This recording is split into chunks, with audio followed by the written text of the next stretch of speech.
Hi, can you hear me?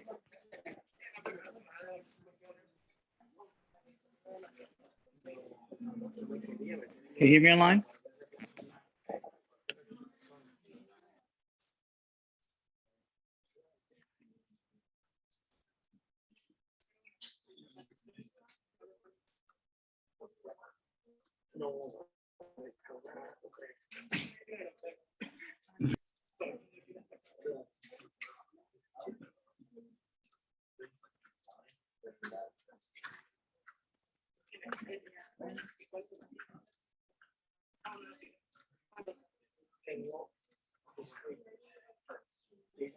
Hi, can you hear me online? Anybody? Yes. Okay, great.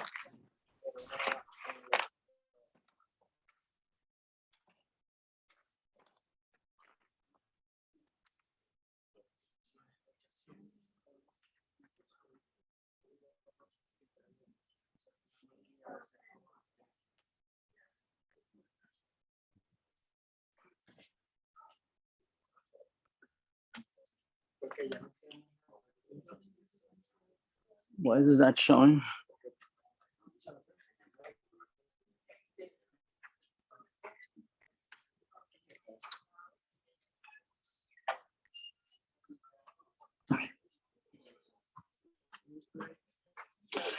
All right.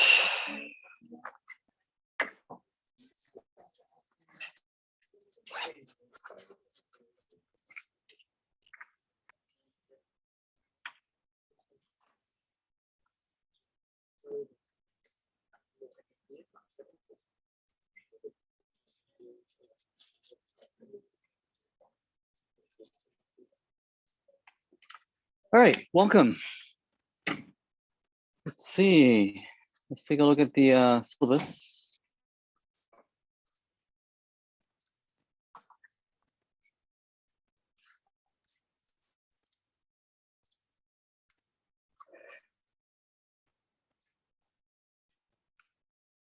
All right, so we're getting started on our fourth week together, and up to this point, we've been discussing on how to design database, go from a high-level concept design, mostly represented by a class diagram, right? That it's we can design it for different types of audiences, right? Whether it's a DBA who mostly understands SQL, and we might tweak it so that they'll understand it better, or it's an object-oriented audience who wants to see pointers and might want to see variables and data types and whatnot. And then we spent some time last week on how is it that we convert that conceptual diagram into something more concrete, something that is specific and tailored for SQL, right? That's creating the tables, creating the primary keys, foreign keys, the fields, data types and whatnot. And we have to find ourselves comfortable being able to go back and forth between the various ways of representing it, right? Right now, these are three or four different worlds that you do it this way in Java. This is how you do it in SQL, and this is how you do it in UML. Eventually, everything will blur, right? Eventually, that we'll be able to think in all these 3-4 different ways of representation, and we can easily just go back and forth. Look at a set of tables, in our minds, think in class diagram speak, right? Do design decisions there, and then convert back into how is it that you implement that in SQL or C# or any other, or XML or what. Yes, and each different bucket of representation has its own idiosyncrasies. It has its own naming convention, has its own peculiar things. Yes, and we just have to be aware of them. What are the limitations between these worlds, right? And how is it that we can better go back and forth between them? Yes. So this week we're going to focus more on how to query the data. Right, up to this point we haven't had any data. Right? So I'm going to give you a database, right? That it's more or less implements more or less the same class diagrams we've so far, right? The same, but actual tables. I guess some of it you consider it's a solution to last week's assignment. Okay, the actual tables, foreign keys, primary keys, fields, and whatnot. Yes. So I'll give you the data for that, which you're going to import into your schema, right? And then I'm going to ask you to query data, right? Retrieve data using all sorts of different criteria using SQL. We're going to look today, this week, about learning how to retrieve data from the database. Right? Somebody has designed it, somebody has populated this data for you, and now, well, how do I interact with it? How do I retrieve a specific record given its primary key? How do I retrieve a record given some criteria? Right? How do I filter out the exact piece of information that I want? Maybe I want the following rows or the following fields, right? Or only the ones that match the criteria. So we'll spend some time this week. We did cover functional dependencies last week. We did, yes, and normalization. We did that, right? Yeah. Okay. Yeah. Oh, I want to cover one slide that I think we did not finish. Is relational algebra. I just want to quickly go over that a little bit, since it will come up a little later, including this today. Today we're going to just have a little bit of it today. Yeah. So this week is retrieving data. Next week we'll focus on how is it that we populate the data. It's kind of a little backwards. We're first learning how to retrieve data before actually putting it in there.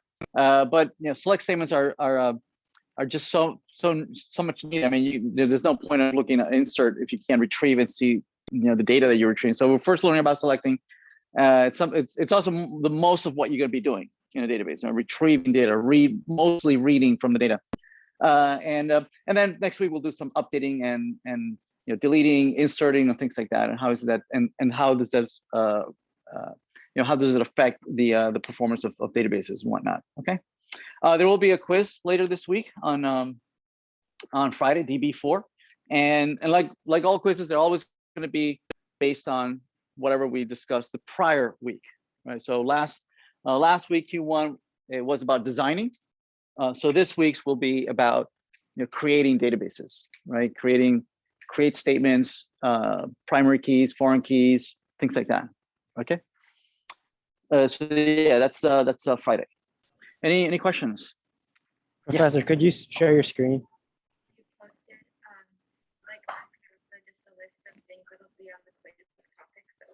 Okay. I think you could do it again. Sure. Yep. Well, I forgot to share my screen.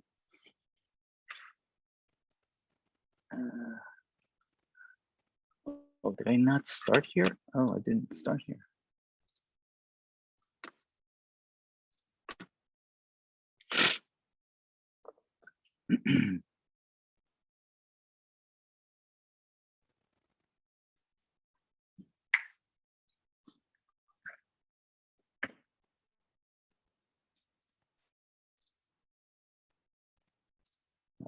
Okay. And it is being recorded. Okay, let me share my screen.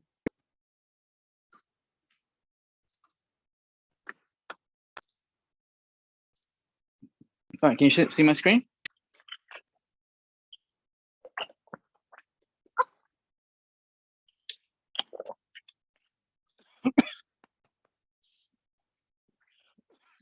Oh man.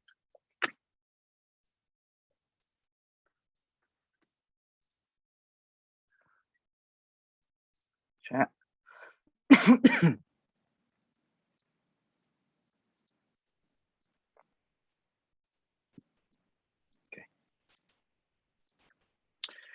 All right. Okay, so let's talk about. Yeah, I did want to cover relational algebra just real quick. All right, so relational algebra. So before there were databases, as before there were even computers, right? People were already imagining of what these things might look like, right? And Turing was thinking of the computer much before there was a computer, right? And he imagined it, and he built something, and he built the first Turing machine and whatnot. So, and Babbage and Lovelace, were programming computers before there were even computers, right? So same thing with databases. Before there were even databases, folks were discussing what the mathematical foundation of databases was, right? And they were thinking, well, if we had a database, right, what would it look like? And in their mind, they thought of these just being a whole bunch of sets, right? And so a lot of what we do in databases is heavily based on set theory, right? On what are things you could do, where the sets are our tables, right? And the sets are populated with data points, right? And in our case, our data points are rows. Yep. And so what can you do? You can apply set theory to databases. So they were coming up with all the things you could possibly do.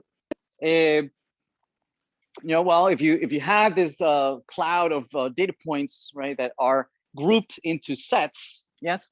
Well, one of the things that I like to be able to do is select data from this data set, right? I want to retrieve data from this data set. The data set might have hundreds of thousands of data points. I don't necessarily want all of them. I want a subset of those data points, yes? And so I need to provide some kind of criteria by which I will determine which of those 100,000 data points, which ones do I really want?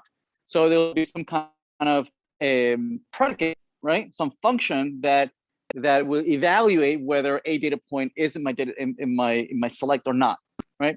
I want all employees that are between 50,000 and 70,000 a year. That's my criteria. Yes, that's my predicate, and then it will just iterate over all the data points, evaluating whether each data point meets the criteria, and it will only find the subset that of those data points. So the select does that, giving a data set, apply a criteria, a predicate, and give me a filter, all the ones that only meet the criteria. Project the kinds of operation. They were thinking, okay, well, what kind of operations do we want?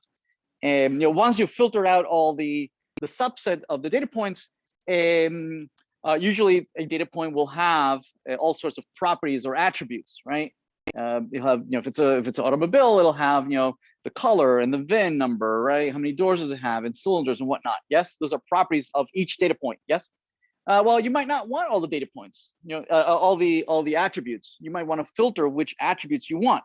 So project was also the operation of filtering out or specifying which of the properties do you want. Maybe you don't want all of them. Yes. Then sorting, being able to reorder or present the data in a particular order, right? Normally we think of sets as not having any order, right? There is no first data point or last data point. Okay. Order only matters to us, human beings that want to see data sorted in a particular way, right? Maybe we want to sort it by email or by last name, or we might want to order it by alphabetically or whatever, right? That's only for visualization, right? For our particular way of wanting to see something in a particular order. But in reality, there's no point of having an order. The data points themselves are not ordered, but we would want to order them in a particular way. We might want to rename things, right? Maybe the names of fields. I might want to rename them, or the names of the data set itself.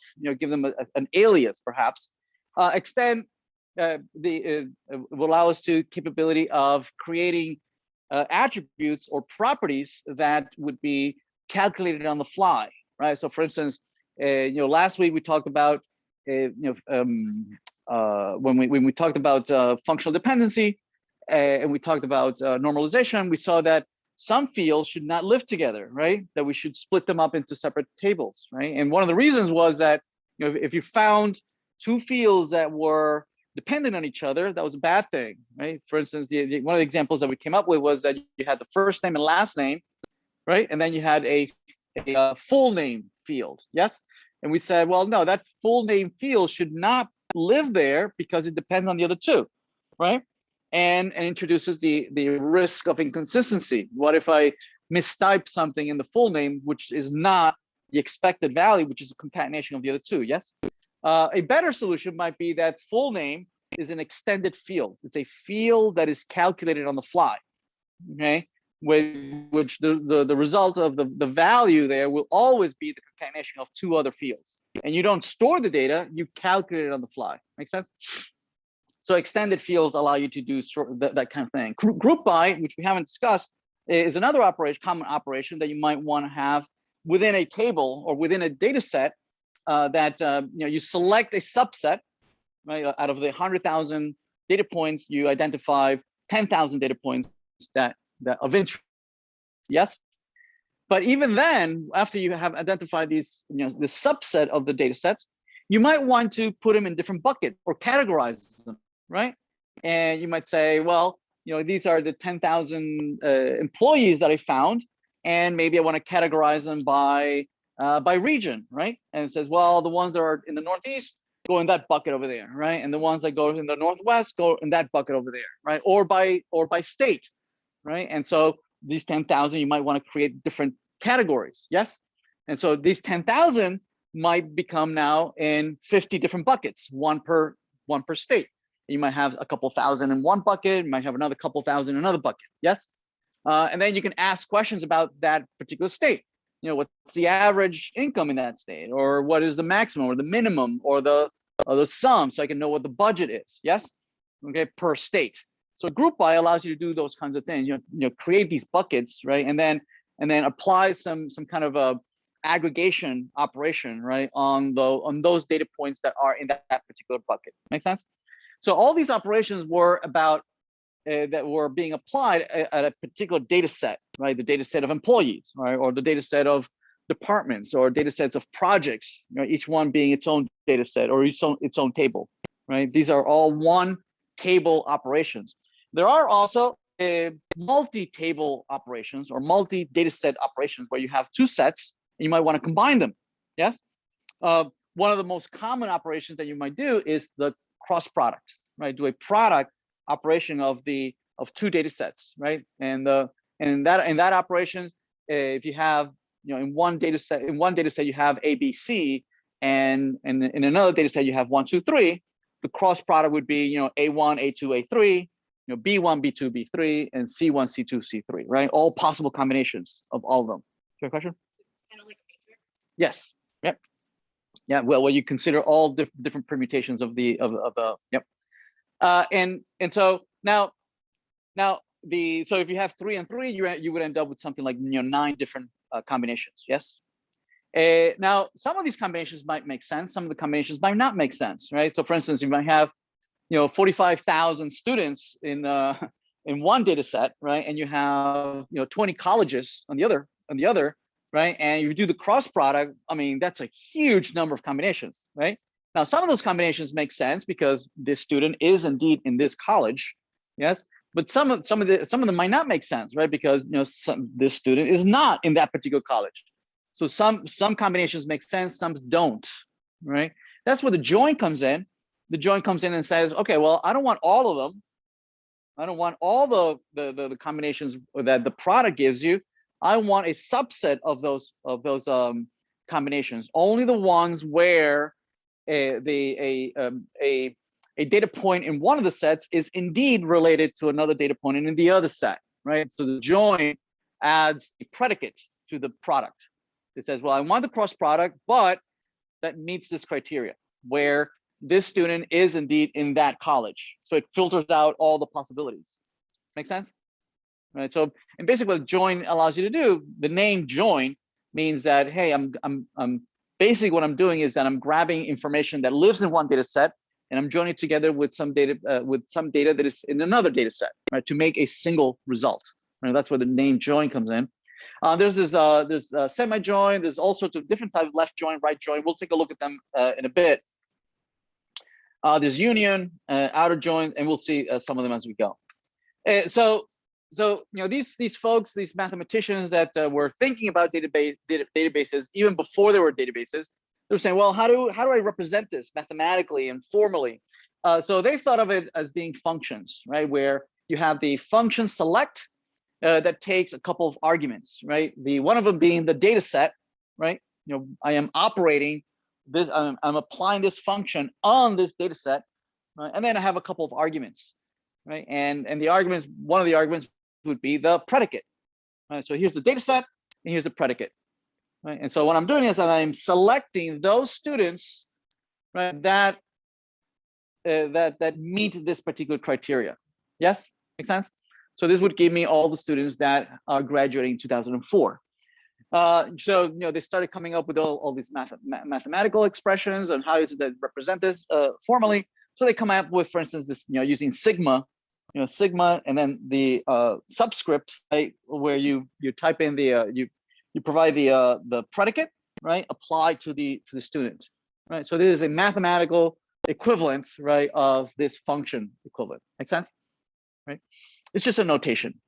And so they did the same thing for all sorts of things. So for instance, here's an example of applying the select on the student and then the predicate here using Boolean operators and or and whatnot, where you have, I want the students where the graduation year is 2004 and they're graduating in major ID 10, right?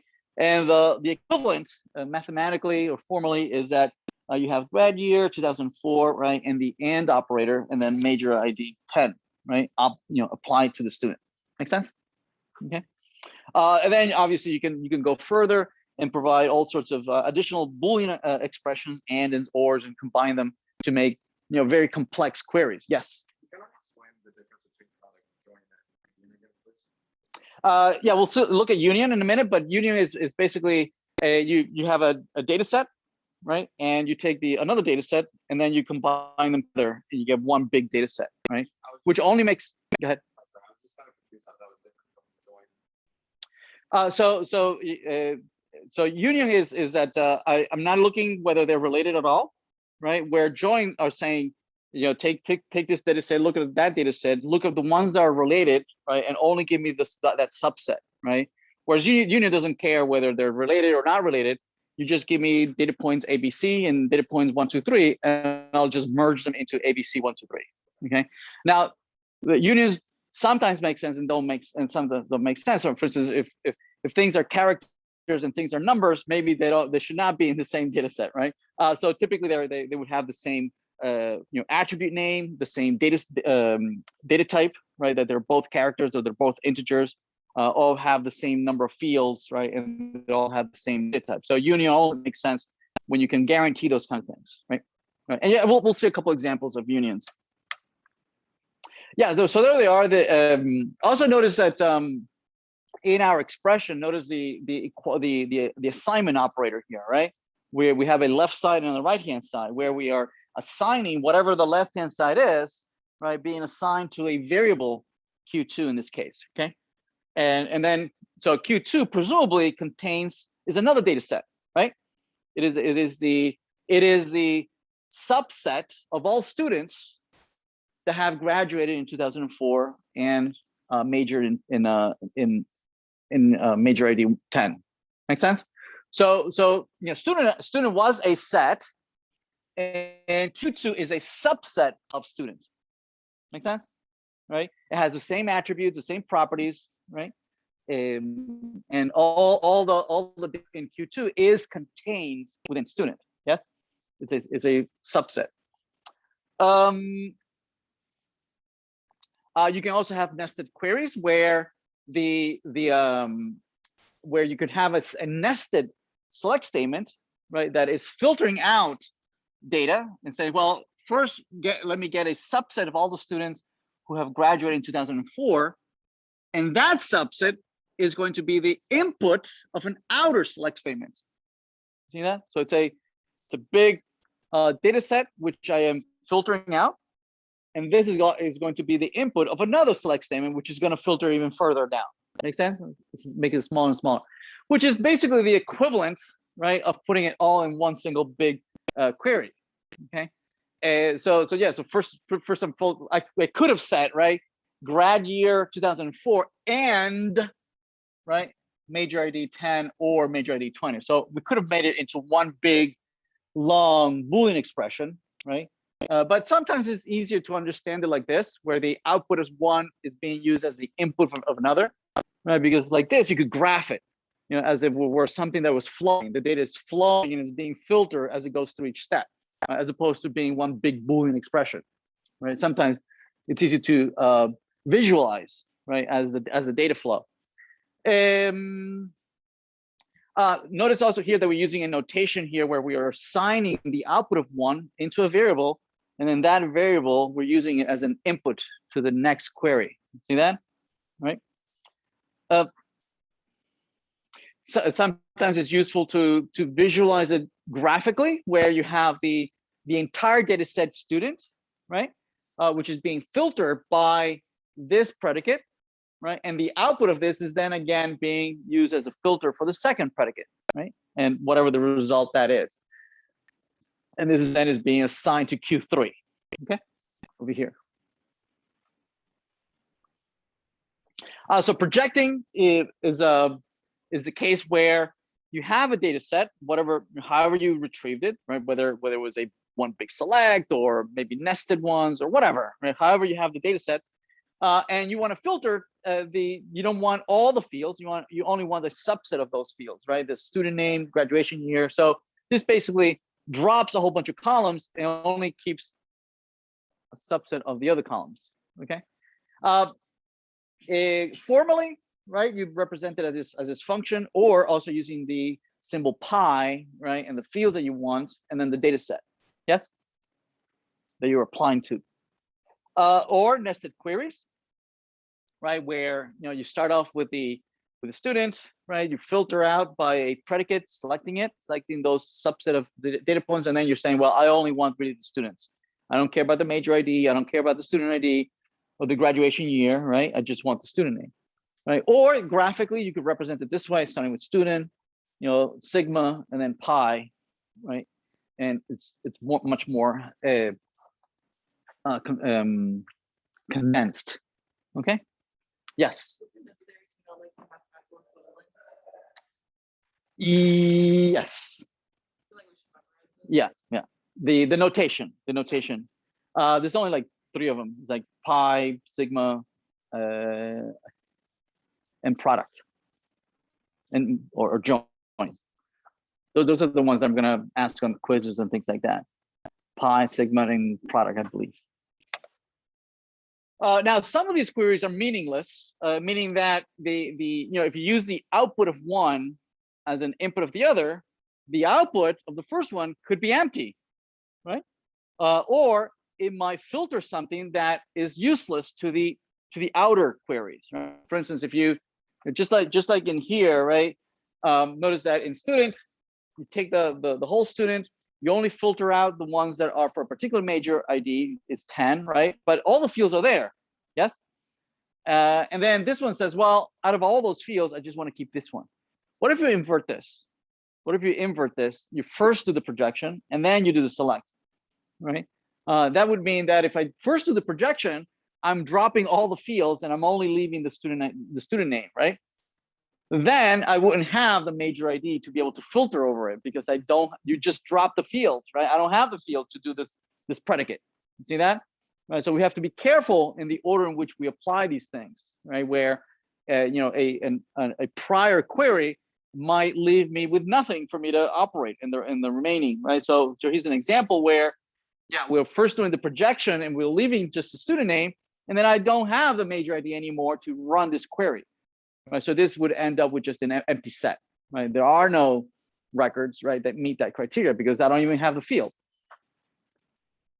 Sorting allows you to just reorder, not the data set. The data set stays always on order, right? So the data set you should never consider the data set as having a particular order, which obviously in practice, that's not true, right? Because when you do store something in the database, it is indeed stored in a particular order, right? You have records that are written to the file, and there is a first file element, right, written in a particular order. So there is order, right? And but you should never consider it.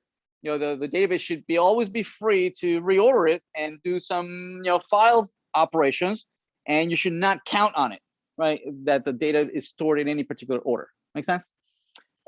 So here we're sorting and say, okay, well, sort the student fields. I mean the data points, right? First by graduation year and then by student name. Okay, so we'll first order by year, and then within those years, then sort alphabetically by student name. Rename allows you to give a field another name, right? So for instance, rename. You say, okay, you want to rename this field. Give it a different name, right? Which later on will be very useful when we talk about self-reference or records that reference other records in the same table, right?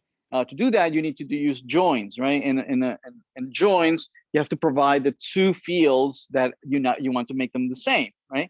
And in that case, you can't use the same table name twice, right? In the select statement. That's why you would need to rename one of them, even though it's the same field. We'll see an example. It's useful there. It's also useful if you want to rename fields for human consumption and you want to give them a long a meaningful name for the fields, right? As opposed to some cryptic acronym or some condensed field name. You might want to rename it for just for reporting purposes.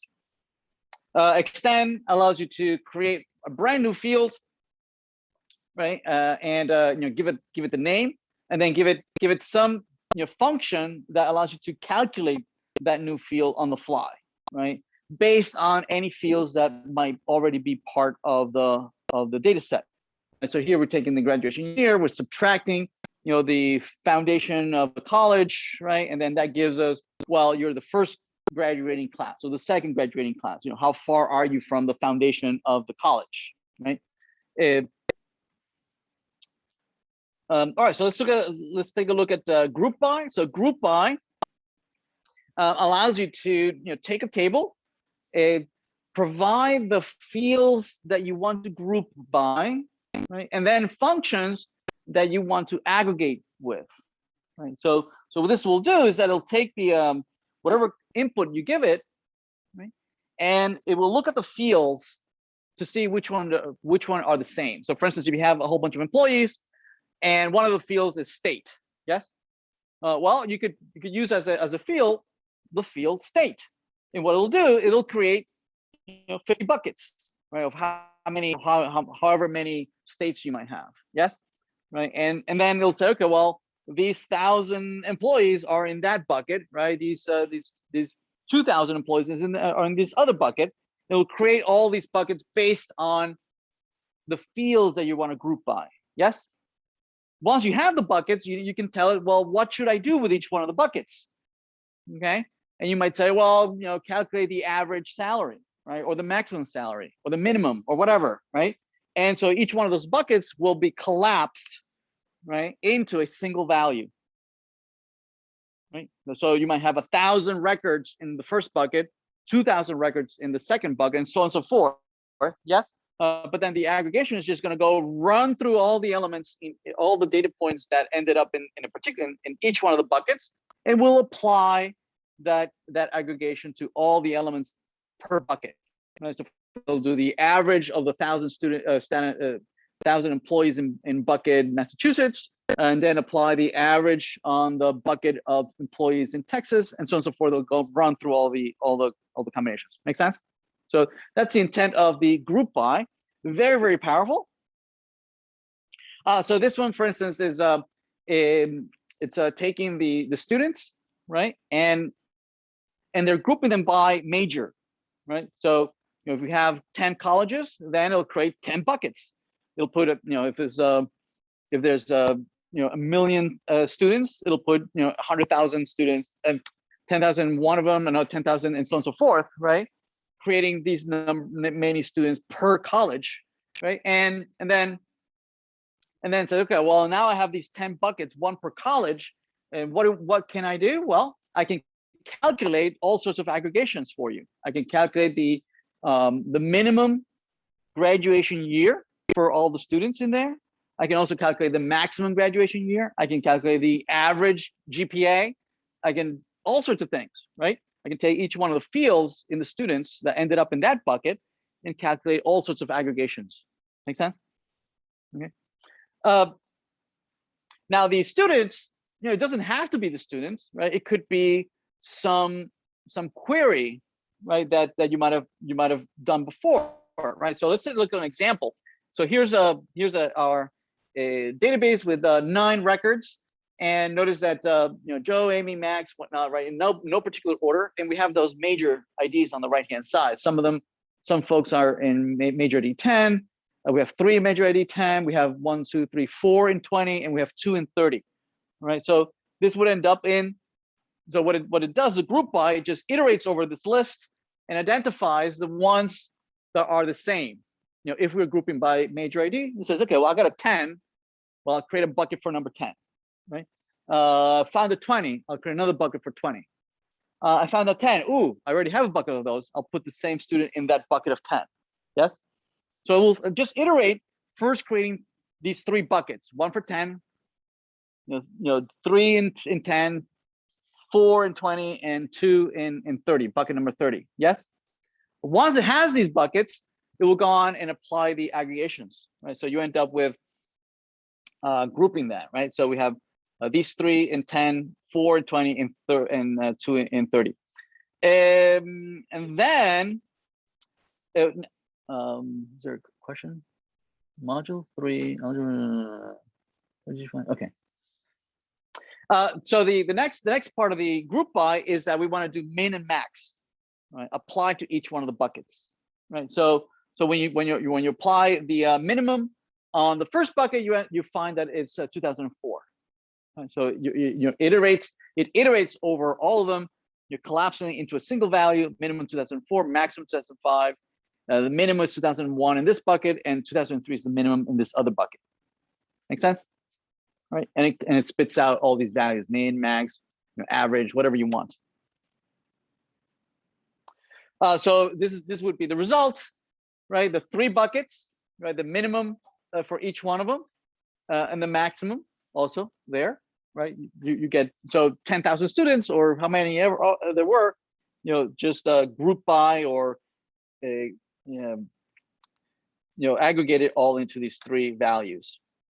You can have you can group by not just one field, you can group by multiple fields, right? So for instance, you might want to group by not only major ID, but I also want to group by graduation year. So that means that now the buckets is not going to be 3 buckets, it's going to be where the major ID values are the same and the graduation year values are the same, right? So in the previous example, right, instead of just having these 3 buckets, it would be one bucket would be 10 in 2004, that's one bucket. And then in another bucket, you would have 10 in 2005, that's another bucket, right? And here you have one bucket, 20 in 2004, that's one of them. And 20 in 2005, that's another bucket, right? And then these 2 would end up in 20 in 2001. So it would be 1, 2, 3, 4, 5, 6, and 7 different categories. See that? So you can group by one field or multiple fields, right? And then aggregate any which way you want. Right. So here's we're doing the group, and you identify how many there are. Yeah. If you skip and don't provide the field you want to group by, well, it will assume that you want to group, you want to treat the whole table or the whole data set as if it were one single group, right? One big bucket, the whole table or the whole data set. And it will apply the aggregation, right, to the entire set.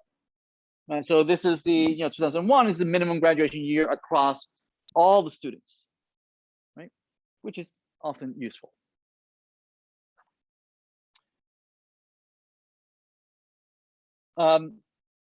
Yeah, so this one just if you remove the aggregation function, it will just return all the values.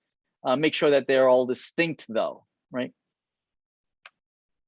Now there's a lot of functions that you can use for aggregation. There's min, max, average, sum. There's count, right? Where you can say, well, how many are there? Right? So just count them and tell me which ones, right? Now this one is important to consider what we talked about last week, right? When we talked about fields having the value null, right? And the value is null, as I mentioned last week, they don't participate in any comparisons, right? You can't say whether the value null is greater than or less than or equal to anything, yes? And it also, it's not counted. So in a count, right, if you have 100,000 students, right, and you're counting a field that might have nulls in there, well, all the fields that the values are null will not even be considered in that count. So you have to be careful, right, that what field are you counting? In this case, we're counting a foreign key, right, or a primary key. It's a good idea to count because those might be not nulls, right? That they're not allowed to be null. So it would give you an accurate calculation of the count. Right? If it's a primary key, then each one of those values will be unique values. If it's a foreign key, you have to be careful. You might have multiple copies of the same thing, right? You might have lots of students in the same department. They might have the same value for the foreign key. Yes. So you have to explain. Well, do you want to count them all as distinct, or do you want to count them as individuals, right? Or is it okay to overcount, recount, right? Even though the values might be the same. So you can specify whether you want a distinct count or you just want the entire count. Right? You can specify. If it's a primary key, the two values are the same, right? It doesn't matter because it's always going to be distinct, right? Whereas if you're counting foreign keys, then it's not necessarily the same, right? Yeah, nulls are not counted. So here's an example on using lots of group bys together, right? Where you might have, first selecting all the enrollments that might have had the grades, because the question might be that you're being asked, what are, which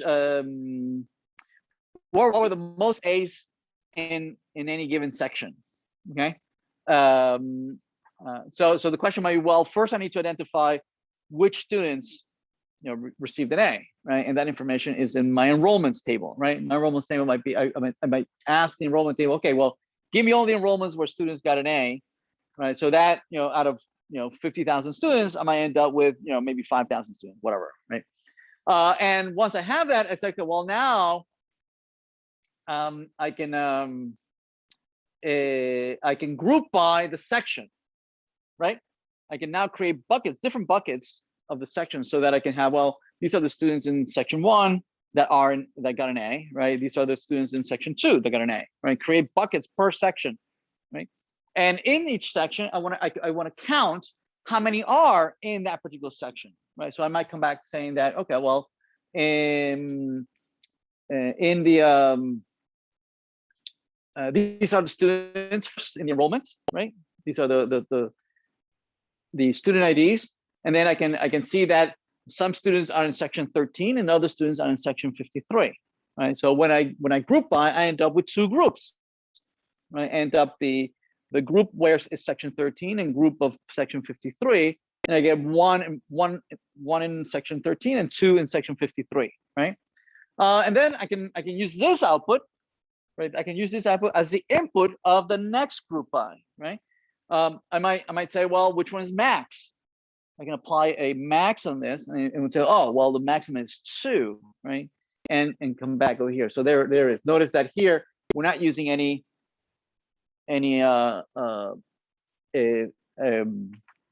group by field, right? So it's taking the whole thing as one big bucket, right? And it's applying the max on all of them, and it's giving me the 2 over here. Make sense? All right. One of the questions here is, well, but then how do I go back and ask you, which section was this? Was it section 53 or section 13? Okay. So one of the limitations here is that as you apply these group bys, right, you are, every step that you go into, you lose the original data that you might have had, right? For instance, in this over here, you knew which section you had, yes, right? But going from here to here, you lost the section. Okay, it's gone because each section is being collapsed, right? Here, going from here to here, these two are being collapsed, yes? So any other values, such as the student ID, they're gone. I don't have access to that information anymore, right? Because now they're all in one single bucket, right? And these two are being collapsed into one single thing, yes, right? To give me this 2 over here, right? It would make no sense to bring over into this collection, right, into this one single value, the information about student IDs or EID. There's no way that I can go back and say, okay, well, which student was that, right? Same thing from here to here. These two are being collapsed into one single value to give me this 2, and I lose the original information of 13 and 53. Okay. right? So it would be great if I could say max count, comma, section ID. And this would tell me, oh, it's section number 53. Yes, that'd be great. But by the time I get here, I've lost the value 53. Right. So that's one of the limitations we'll see in a minute about GroupBy. Okay. And how to fix it. One way to fix this is that we could join this with this, right? And say where the count here 2 is equal to the max 2 here, right? And that would give me access to that 53 over there. See that? So that's one workaround of some of the limitations of the GroupBy operations. So this is just a graphical representation of the same operation we just did, right? And you should be able to read through this, right? It makes sense, right? You have the enrollment, you filter out the students who have a grade A, then you group by section ID and you count how many there are in each bucket of sections, right? And then you take the result of that and you group the whole thing and you average and you count the overall number of records, which gives you 2. All right, so let's look at joining tables. So joining tables is about first calculating what the product is, right? And so product, right? You have 2 data sets, set A and set B, where you have ABCs and 1, 2, 3s, right? If you combine them, you get all the possible combinations. Yes, and then by joining, you'd say, well, I don't want all the combinations. I only want a subset. But the question might be, well, why did you do the cross product in the first place, right? If you were interested in the resulting subset, right? Why do the? But it actually makes sense when you consider how it's implemented, right? I mean, if you have 2 data sets, what would be the algorithm, right, to find which are the fields, which are the records that match? Well, you would have to have a for loop that iterates over one data set, yes?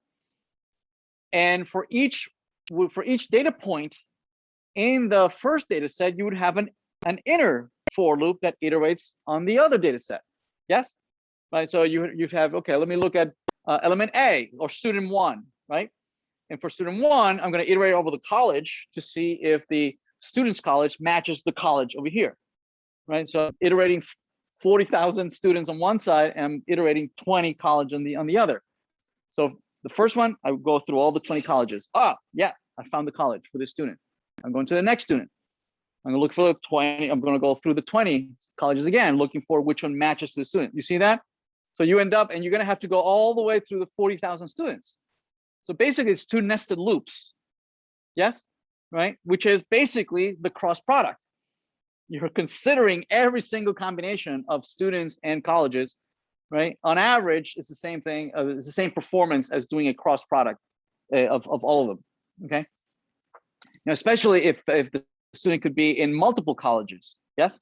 So it means that you're not guaranteed to hit the college in the right away. You would have to go and consider all the colleges you go through, right? So indeed, it is the entire cross product, right? Which later on we'll talk about performance. This fact, right, that the implementation of a join is a nested loops, right? That if you have two tables, then the performance is 1 loop and then an inner loop, right? And if you have 3 tables, then it's a loop within a loop within a loop, right? And if you've seen algorithms, right, you should be cringing at that and saying, "Oh my goodness, that's order n squared, order n cubed," right? The performance takes a hit, right? Exponentially, right? So it gets really slow, really quick, right? Whenever you start joining 2, 3, 4, 5, 6 different tables. Right, it gets very expensive because you have all these nested looping that has to happen. Yes, and that's where we start to consider, well, how can we improve that? How can we make this not so terrible that you have all this cross product, right? That it's going to give you a terrible performance, right? We start talking about indexing and B trees and all sorts of optimizations that allow you to not get such a huge performance hit. But it's important. Why is it that we want to do the optimization, right? It's because we want to avoid all these nested loops.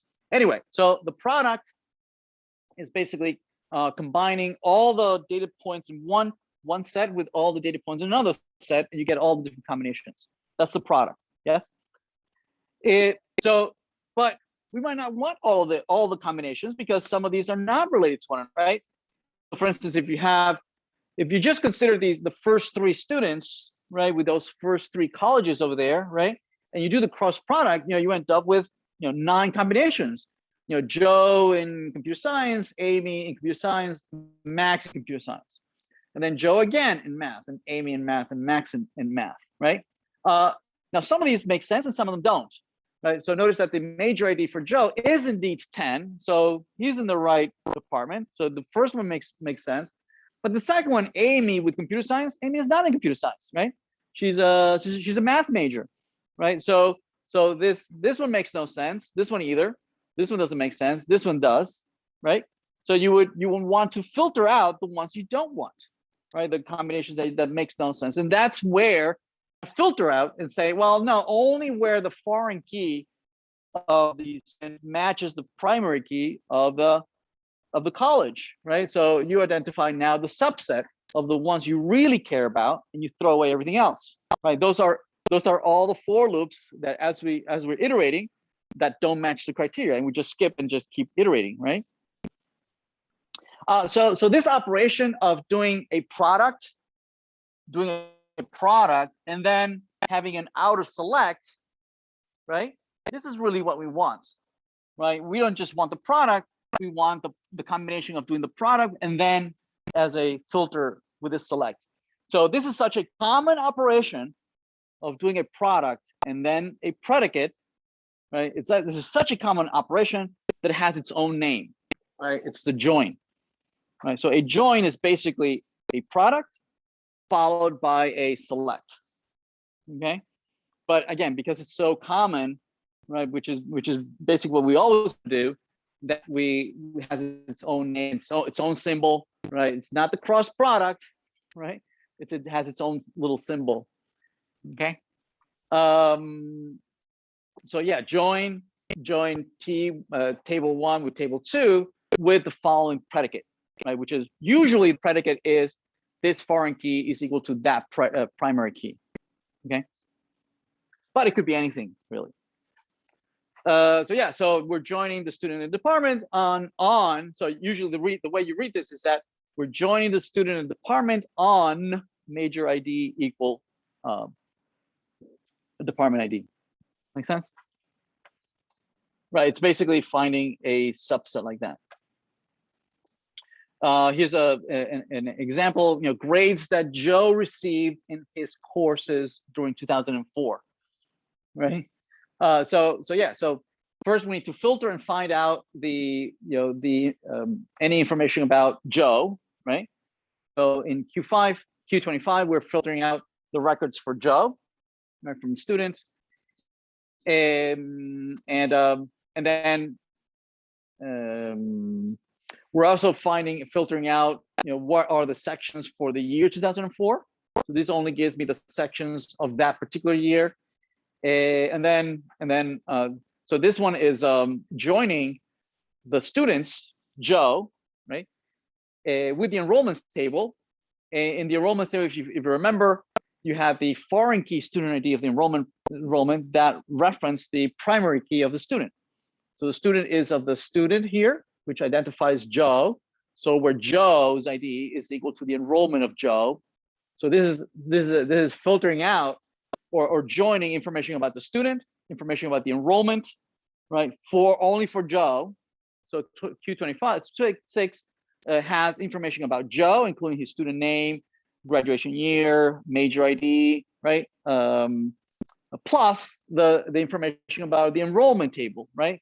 What grade did they get, right? The professor that was section, right? That's in the section.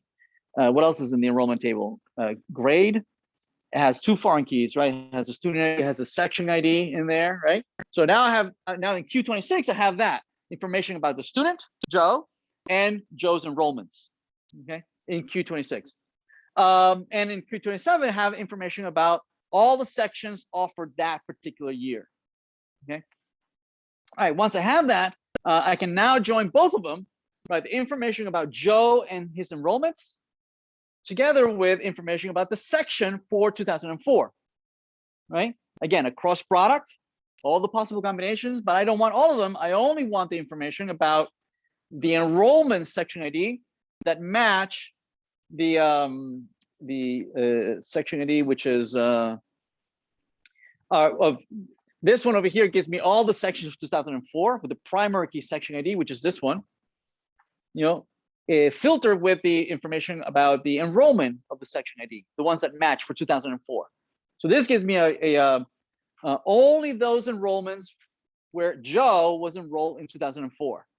Right? And finally, I don't want all the fields, right? I don't care about the section name. I don't care about the grade. Well, actually, no, I do want the grade.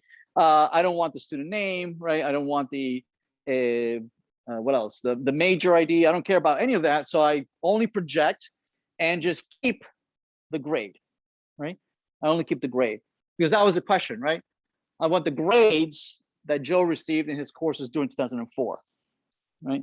So what we need to practice is, well, how do we go from that English statement, right, to this equivalent set of queries? Okay, graphically, it might be a little bit easier to understand, right? We first filter out the student where we only want Joe. So at the end here, we have presumably a single record, right, of Joe, where the name of the student is Joe. Here, and then we're going to join together information about from the enrollment table. I'm going to filter out. I don't want all the enrollments about all the students. I only care about the enrollments that Joe was in, right? So that these are joined together where the student ID in the enrollments is equal to the student ID from the Joe record. This gets together and you end up with data from the student and data from the enrollment that goes up that way, right? On the other side, we have the section and it says, well, there's thousands of sections, right? But I don't want all the sections. I only want the sections for 2004. Okay, so it's a subset of those sections. So now that I have a subset of the sections, I'm going to try and join them together with the enrollments, right, that I found for Joe, okay, which have student IDs and have a section ID, right, in there in the enrollment. So I join it together with the section IDs of these sections, section ID, right, with a section ID foreign key in these enrollments, and together it gives me the all the enrollments for 2004, all the section that Joe was enrolled in, right? And then finally, we only keep the grade, okay? Anyway, this is as much as we're gonna be covering. If you could continue a little bit further, but I'm not gonna ask you in the quiz or anything like that, but this is as far as we're gonna go into quizzes and homework and things like that. But I encourage you to keep working. I do want to get back to some of the other material.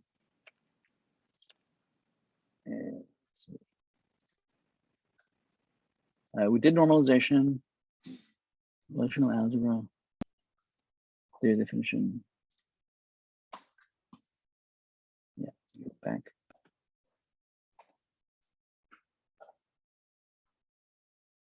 Great. Okay, let's talk about query. Yes. Can you make it available for us, please? It's not. Oh. No, thank you. Yep.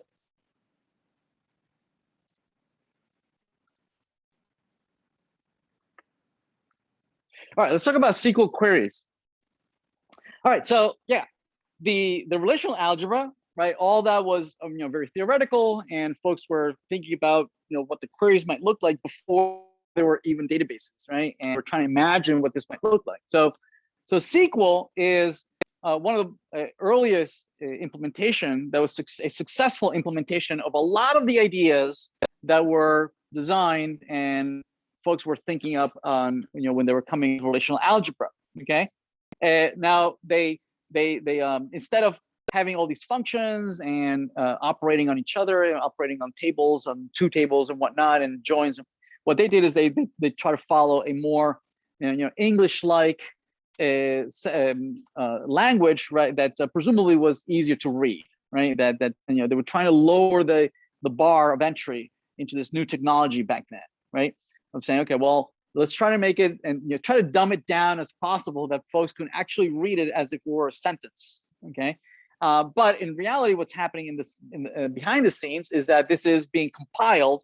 So this English statements, this English-like statements is being compiled, parsed and compiled into actual functions, right? That look very, very similar to what the original and algebra, relational algebra is. You just saw. We just covered. Okay. So what SQL does is that it translates your English-like language into real functions that are being executed on data sets. Okay.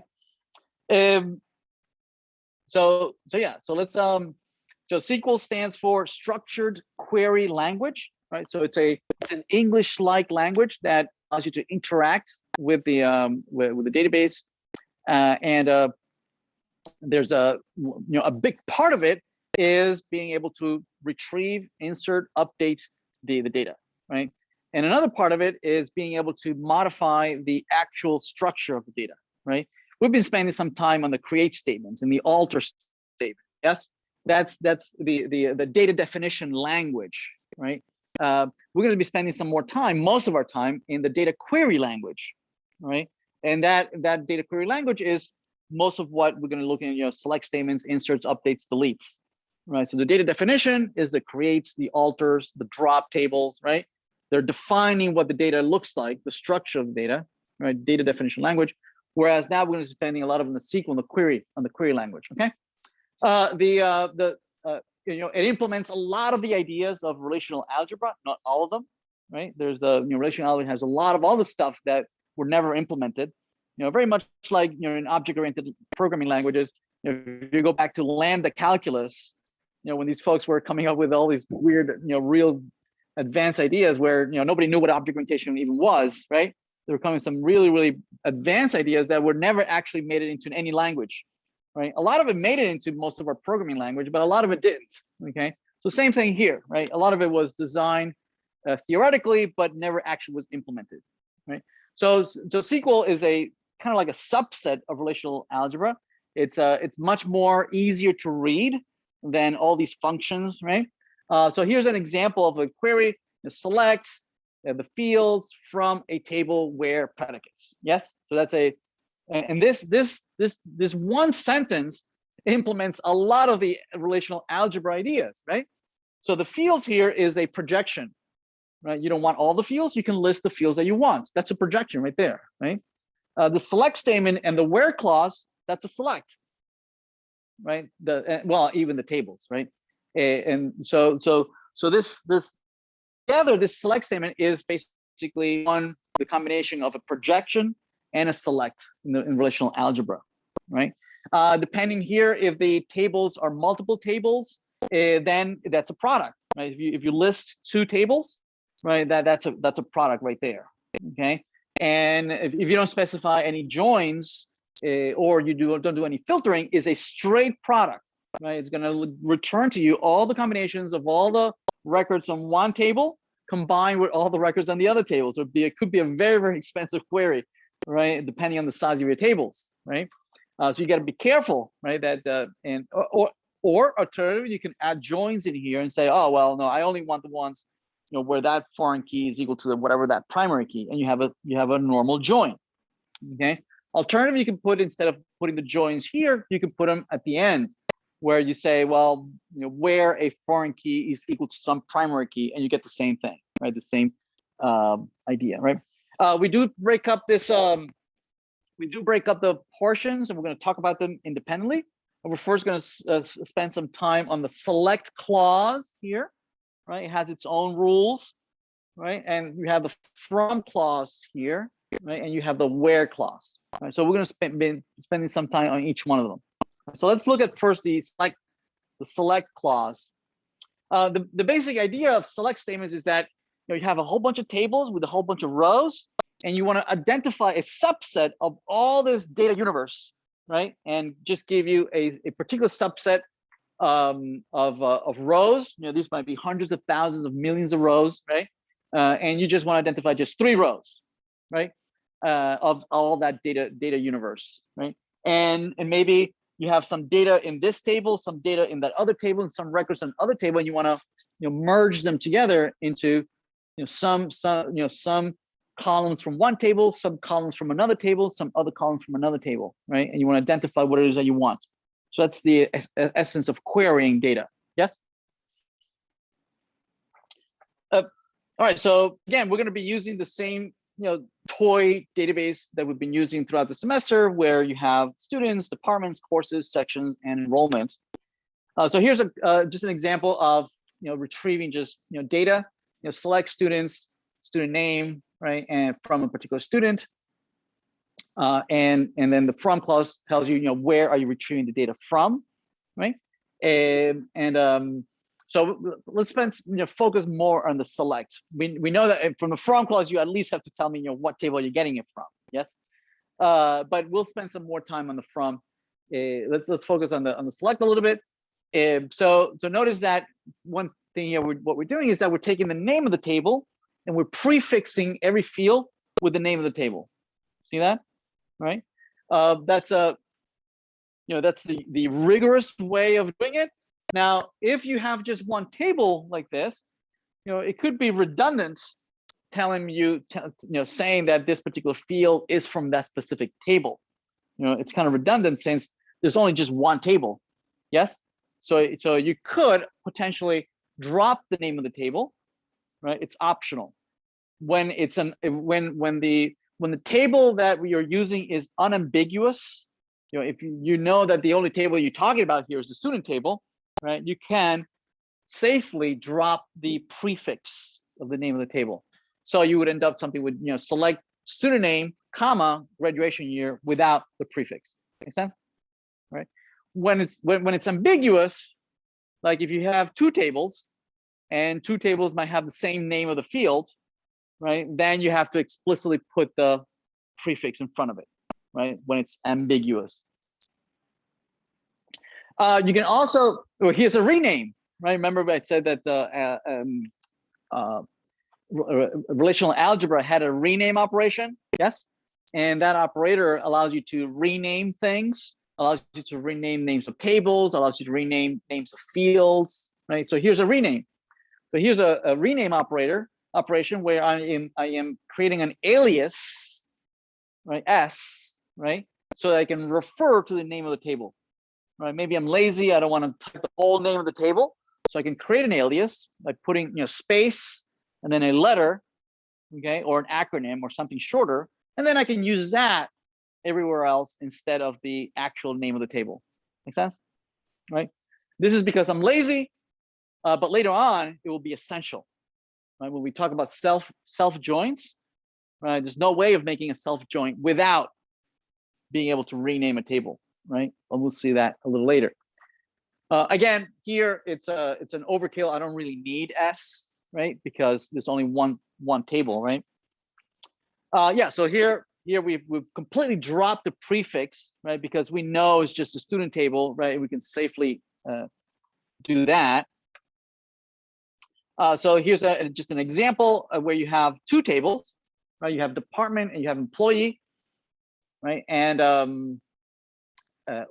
so in this particular case, there is no ambiguity on the name of the fields, right? You have ID, whereas the employee is DID, right? But imagine that the names of the fields would have been both had ID, yes? Then there would be a clash, and you would have to prepend the name of the employee or the department in front of them. But in this case, because there's no collision, you can just use the names of the fields, right, without prepending the table. Okay. So here's a persons table that we can retrieve some fields. Notice here in these two cases, we were specifying in a comma separated which fields we wanted. Yes, right. Meaning this is a projection. Meaning I don't want all the fields. I don't care about the major ID. I don't care about other fields that are in there. Student ID. I don't care about that. I only want these two fields. Yes. So that's a projection. Or I can not have a projection. I can just say star. Star means I want all of them. Right? I want all the fields. Right? Don't filter them. Give them all to me. So I don't want the projection. I want all the fields. So this returns the entire table. So select star from persons just basically prints out the entire content of the table. Okay. Or I can have a projection where I'm asking for last name and first name, and notice I only get those two columns. Yep. Now some of the values, in the records in a particular field might be repeated, right? Maybe you have a whole bunch of people living in Dracut or Lowell or somewhere else. Yes. And so you might have, in particular, you might have that you're only asking for that one field. Yes. And especially as a foreign key, you're going to have a lot of repetition, right? So lots and lots of people living in Lowell or Dracut and whatnot. So you could put a distinct keyword, right, as part of the select statement, and says, well, no, I don't want, if this is repetition, right, I don't want the repetitions. I want maybe just the first one that pops up. All the other ones, ignore them, right? You have to be careful because this is an expensive command, right? That means that it has to keep a list of things that they have already seen. I saw Lowell already. If I find Lowell again, I have to search in the list, see if Lowell is in that list, and then skip over it. And that's for every single record, right? So it could be expensive, so careful. Data types, right? Just like any programming language, SQL supports all sorts of very advanced data types. All the numeric data types, double, float, integer that you would normally find. You have all sorts of dates, timestamps, or just time or just date. You have also you have booleans, everything you would expect in an advanced programming language. So instead of strings, we call them varchars, and you can say how big you want them, 45 characters and whatnot. Instead of boolean, we use small int, right, which is just 1 bit, right? So there's no boolean per se. It also, the language provides all sorts of functions that allow you to operate, such as all sorts of arithmetic operations, all the trigonometric operations, logarithmic, squaring, all the math operations are there. You have tons of date operations where you can add dates, subtract dates, do interval operations. You do also have all the string operators where you can do substring, concatenation, and do regular expression matching. All those that you would expect in in any programming language are also available in SQL. So here's just a few of the string operators where you can convert something into lower string, trim and remove any extra spaces, calculate the length of the character of a string. You can concatenate or do substring. A couple of magical variables always available. For instance, the currently logged in person. If I'm logged into the database, you can get their username, right, of who's currently logged in. So maybe you can have queries that use the current user as part of the query, so that if I'm teaching a course and I have a query all set, I can immediately see the section that I'm teaching, right? Or I can see all the students enrolled in all the courses that I'm teaching based on my username. If some other faculty uses the same query, they'll get information about their sections and their courses and their students. Yes, so that's pretty cool.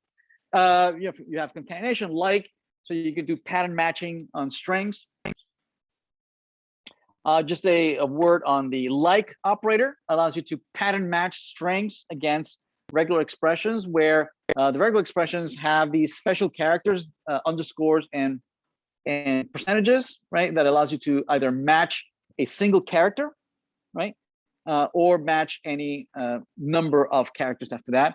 So for instance, just a couple examples, right? That this regular expression matches all these weird character sequences, right? And we'll play around with the like operator a little bit later. Yeah, so just more on the like. Dates. So SQL has a wide representation of date operations and data types. Some of them are standard. Some of them are specific to a specific vendor. Like you only find them in SQL Server or Oracle or MySQL. So you have to be careful or find out the specific vendor that you're using and how they represent dates. Okay, but see, here are some of the common ones. dates. There's a couple of standard formats. Usually they're formatted as 4 characters for year, dash, 2 for month, and 2 for day for the day. Okay, and SQL is very good at parsing these strings, right, and converting them back and forth between human readable format or these standard formats. Also, SQL has a very good support for intervals, where you can do operations such as give me a date, another date, and it'll tell you how many months are in between, how many weeks, how many days. Also, is very good support for holidays, weekends, leap years. It's very good at knowing all these edge cases.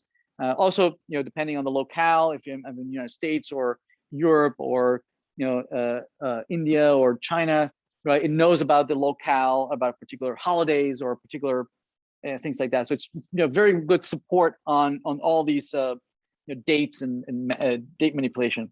You can also do retrieve the current date is also a global variable that is always tied to the current date of the system. Extract allows you to retrieve parts of a date. Like I want to giving a date, I can extract the month, the day, the year, the week, right? You can do all sorts of operations. You can do you can add intervals, like you can give it an initial date. You can add 7 months, right? And it gives you the resulting date, right? So very good support for date subtracting. You can subtract dates and it'll tell you how many weeks are in between, or how many months, or how many days. Again, the different vendors have different formats. You have to be careful.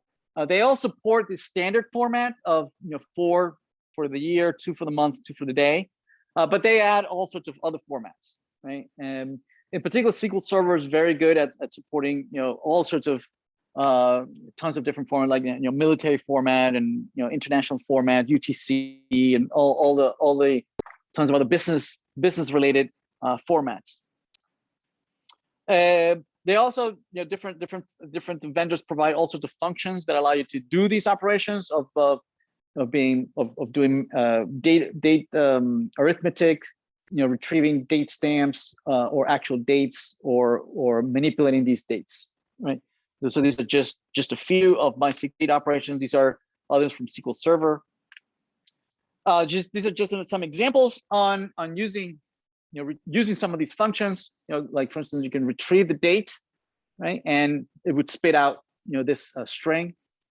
And the convert function for, I think this is SQL Server. Yeah, SQL Server.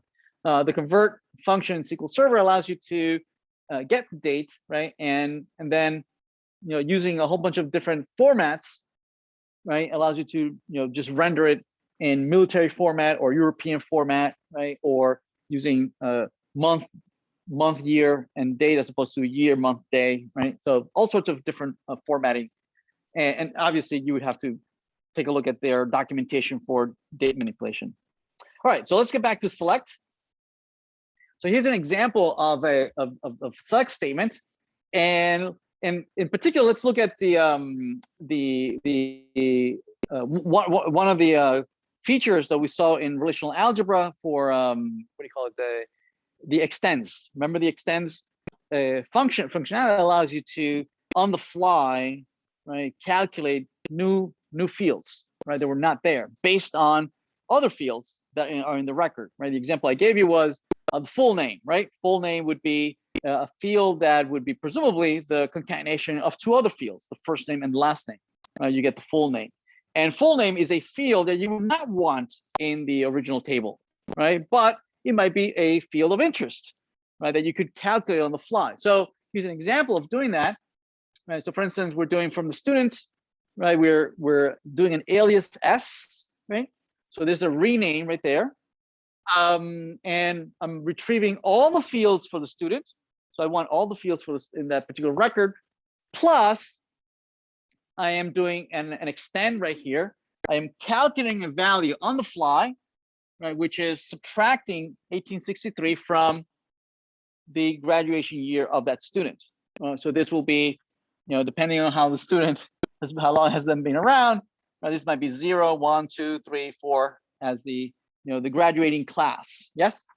All right, so that's the value. That's the value which is being calculated on the fly. But then all these values were already in the actual database, right? And they are part of some schema, meaning they have their columns, right? So the first name, the last name, the birthday, right? They are part of particular fields. They're particular actual columns. Make sense? This one is a value that is being generated on the fly. It doesn't belong to any column. Yes. So the output will have all the records of the students with all the fields and all the columns. What about this? Where does this go under what? What column? The column doesn't exist. Yes.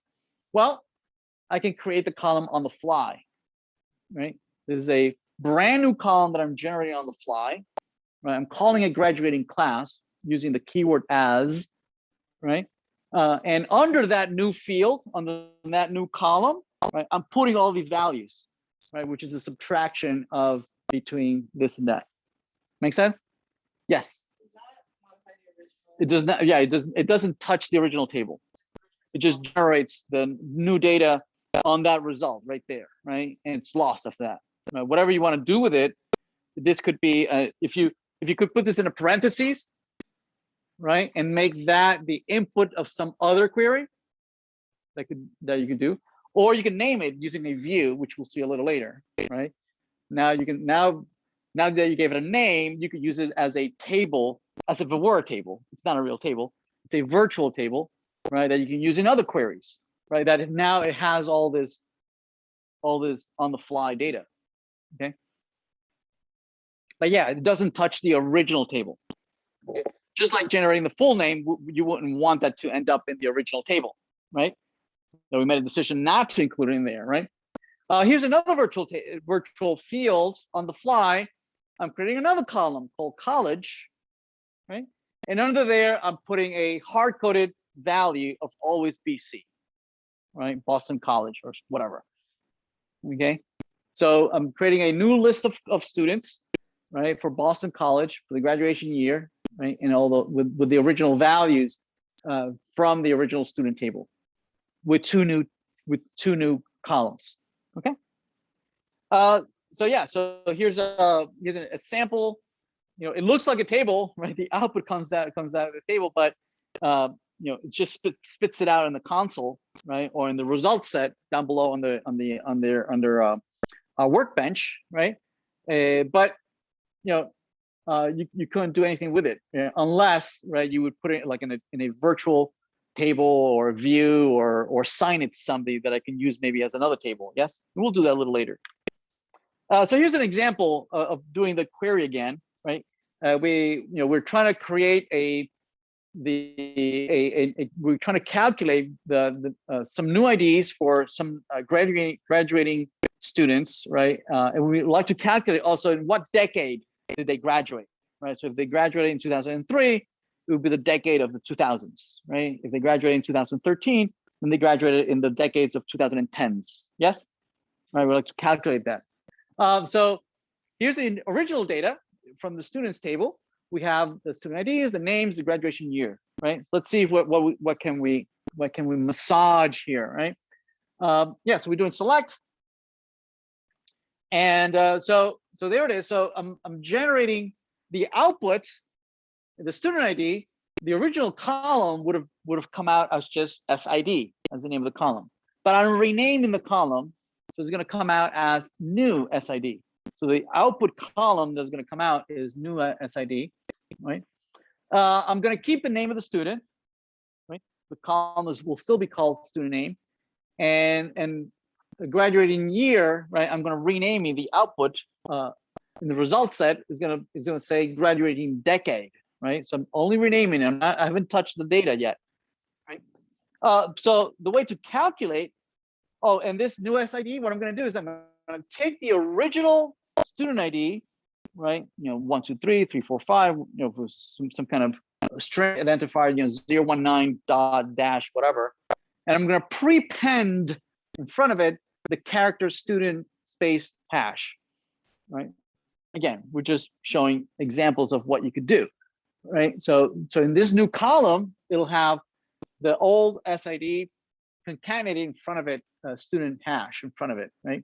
We haven't yet done anything with the graduation year, but this presumably is going to do some multiplications, divisions, maybe some casting, right? So here it is, right? So to calculate the graduating decade, what we're going to do is that we're going to take the original graduating year, we're going to divide it by 10, right? And it'll convert it into an integer. So that's going to drop any decimals, right? And then later on, so we're going to cast into an integer. So 2013 becomes just 200, right? So it drops whatever you have, right? And then I multiply it again by 10. It'll drop the last digit, basically. The 3 becomes a 0, right? So this calculation converts 2013 into 2010, or 2005 into just 2000. Make sense? Right, so this is basically the decade, right? The resulting values is going to be, and I renamed it as a decade. I'm not calculating the year, but the decade, right? So for instance, this might be the result. Joe had ID 1, right? So this new output will be student number 1, Joe, and then the graduation decade, he graduated in the 2000s, right? As opposed to Bob graduated in 2010s and Art in 2020s. Okay.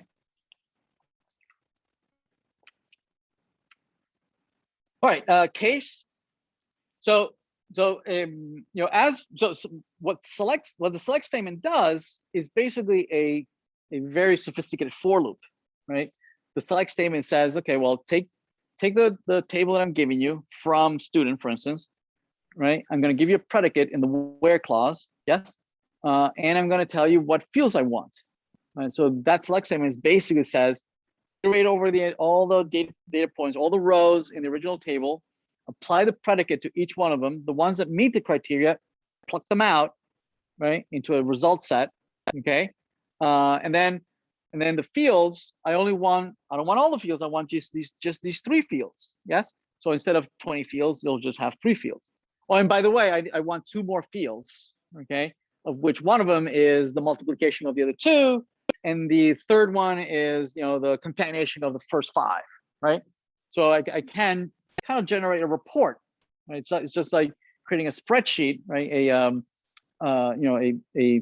A Google spreadsheet, Excel spreadsheet, right, where I can define columns that say, okay, well, take those 2 columns over there, add them up, and give me the new result in this other column, right?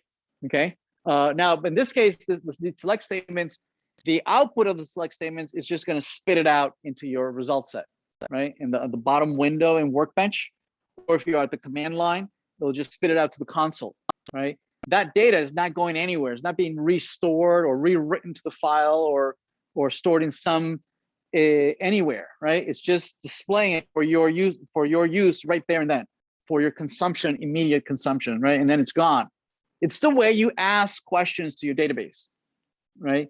Give me all the students that are graduating this year, and then poof, spits out all the students that comes up. Okay, but you could ask some really powerful questions, right? And transform the results that come by adding additional fields on the fly, right? That are calculations, or concatenate things like that, right? Or even more powerful, you can put all sorts of if statements in there. I don't know if you've done in spreadsheets where you can put it in one of your in Excel or in Google Sheets, right? In a cell, you could say equals if, right? And in that if, you could put a predicate, comma, and then 2 other values of whether it's true or false. Yes. Well, you can do that here as well. You can even go further and make an entire case, like a switch case in programming languages, right? Where you can say, well, if given the switch, if it's this, if it's that, do that, right? And you can make very, very sophisticated queries. So let's look at an example, right? So SQL, the standard SQL language, has the case statement. And then the different predicates, right? We can say, case when a predicate, then the result. Okay, and you can have any number of when else that go along with that. Okay, So wait a minute. I just want to make sure that the assignment. Am I forgetting the assignment? Uh-oh. This is due October 10. Okay, so we can take a look at it on Friday. This one's due October 3rd. So this is due this Friday, right? Oh, Sunday. Okay. Okay, so Q4 we can cover it on Friday for the next. Okay, good. I just want to make sure I didn't want to. I wasn't glad that I was covering it. Yeah. Okay. So yeah. So the case allows you to put these kinds of queries embedded in your select statements, right? So for instance, you can say, if you just say select A from test, it just gives you this one column, right? Just 1, 2, 3, because that's the original table. The table was just 1, 2, 3, right? Comma, this big case statement, right? Where you can put all sorts of, case when then else. Just like a switch case, switch case, case, default. Yes.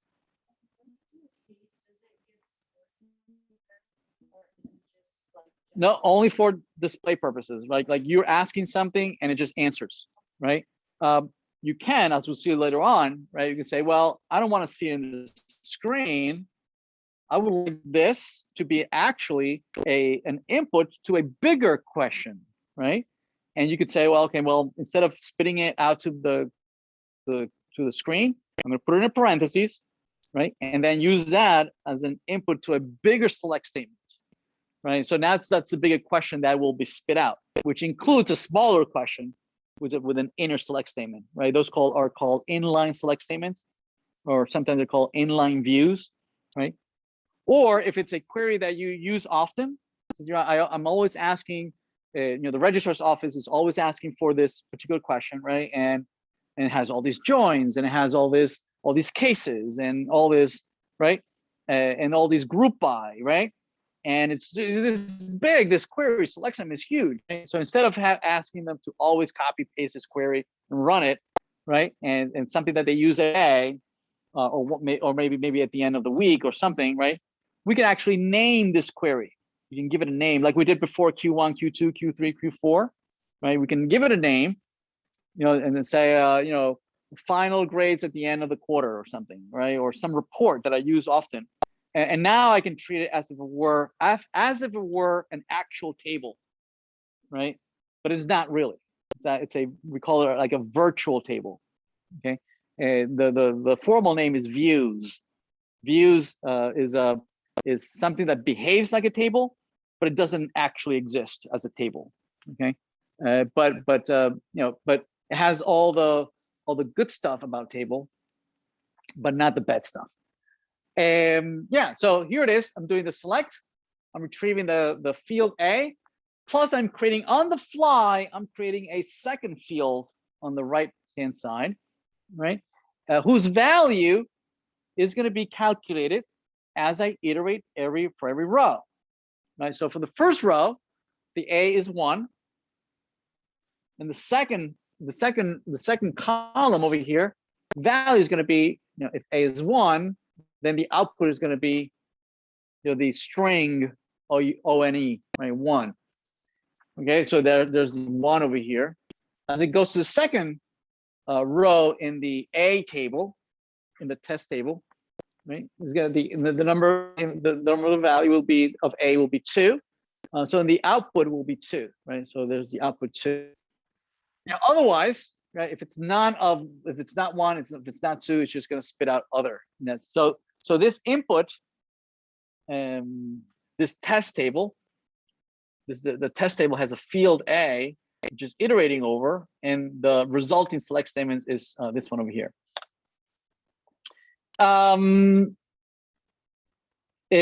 Right. So this one's pretty powerful, right? This is almost like an, if else, where every if has its own predicate, right? If predicate, then the result. Else, if predicate, then result, right? So it behaves the same way. When predicate results, when predicate result. Or there's a less powerful version of this, which is more like the switch case, right? In the switch case, you only have one predicate, right? And the result of that predicate is used to compare against multiple values. Yes. So you also have that. You have an expression which evaluates, right? And then the evaluation of that expression is just compare to many whens. So you compare one expression against multiple values, right? And then and depending on the results, right, the output comes out from that particular result.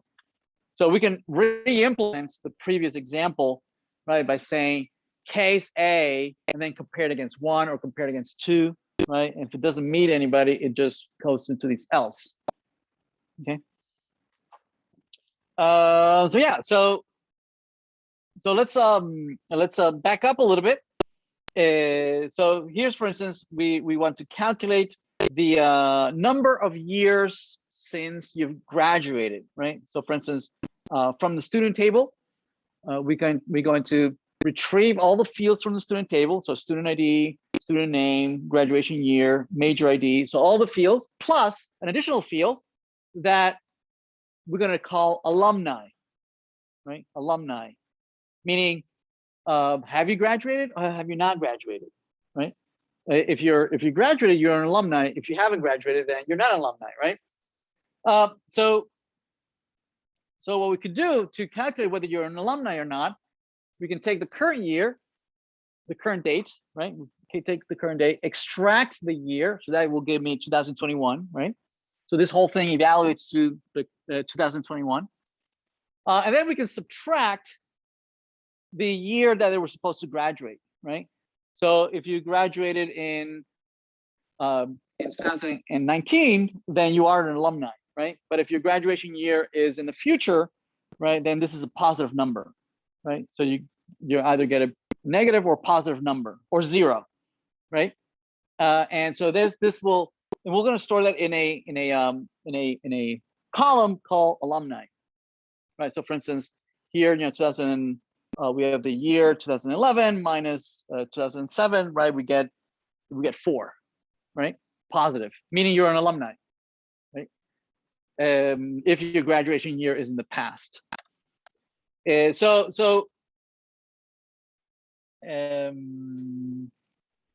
Now we can calculate something similar, right? Whether alumni or not. Oh, notice that we're storing the results. We're storing the results of this, right? Where it's going to have the student, all the student information, plus this new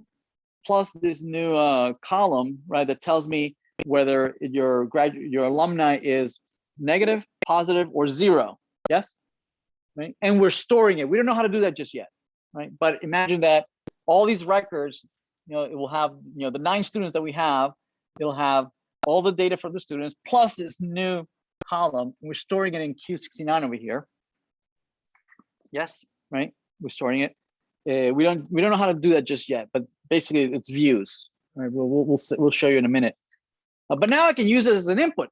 I can use it as an input as if it were a table, right? As if it were a brand new table. Not really, but it can be treated as a table, right? And I can retrieve all the fields in the students, all of them, right? This still includes all the fields from the students, right? Including student ID, name, graduation year, a major ID, plus this new column that was in there, right? That I think I called it alumni, right? I call it alumni, yeah.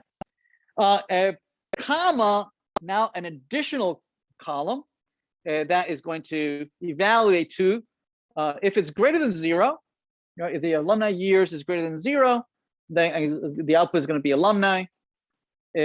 Otherwise, it's just going to retrieve as in school. Right? They haven't graduated yet. They're not alumni yet, just yet, right? And then the name of this new column will be graduating status, right? Now this is a very verbose. This is extremely verbose, but it's standard SQL. Standard SQL. There's a less verbose version of this, but it's only available in some newer versions of SQL, right? And not all versions will support it. You could a much less verbose version is just an if statement, right? An if statement that you give the predicate, right, where you have the the number of years where it's 0, and then the values that that the result either whether in an alumni or in school. So this is much easier to read than the switch case that we just saw, right, which gives you the same result. Okay. All right, let's leave it here. If you could read through these remaining slides and the other for this week, so we could go a little faster on Friday. All right, excellent. All right, thank you.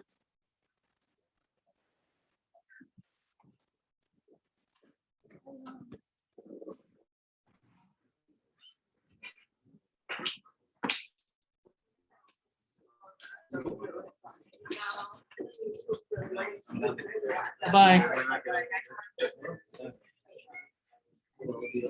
My professor, when I say. You too. You too. Take care.